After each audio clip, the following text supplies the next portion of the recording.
ऐसा भव्य अवसर, महानतम राजा दशरथ की जिंदगी का उत्सव, लेकिन कैकेयी को और भरत को विश्वास में नहीं लिया गया।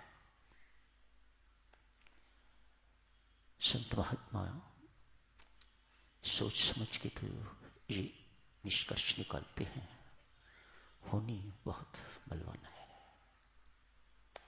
किसी के डाले टल नहीं सकती।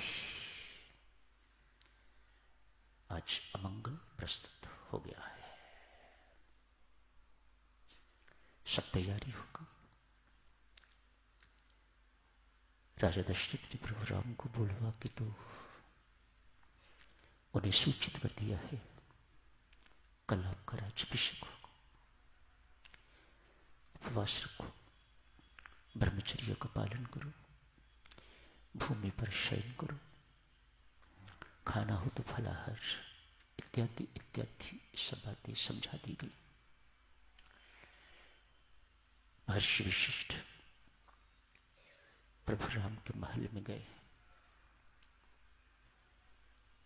प्रभु राम अपने आप को धन्य, अति धन्य मान रहे हैं। एक शिष्य के घर आज गुरु महाराज पधारे। शिष्य कैसा होना चाहिए प्रभु राम से सीख, स्वामी कैसा होना चाहिए प्रभु राम से सीख,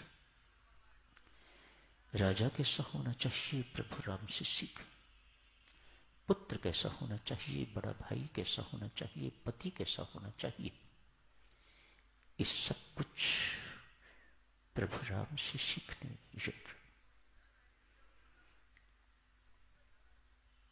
कैसे शिष्य हैं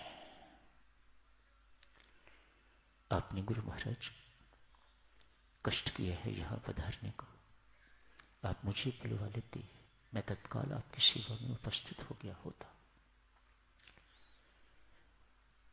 दोनों सीताराम ने गुरु महाराज की पूजा की, आसन पर बिठाया है, चरण धोए हैं, चरणामृत पिया है। गुरु यहां प्रभु राम को सूचना देने के लिए आए हैं, कल आपका राज्याभिषेक होगा। भगवान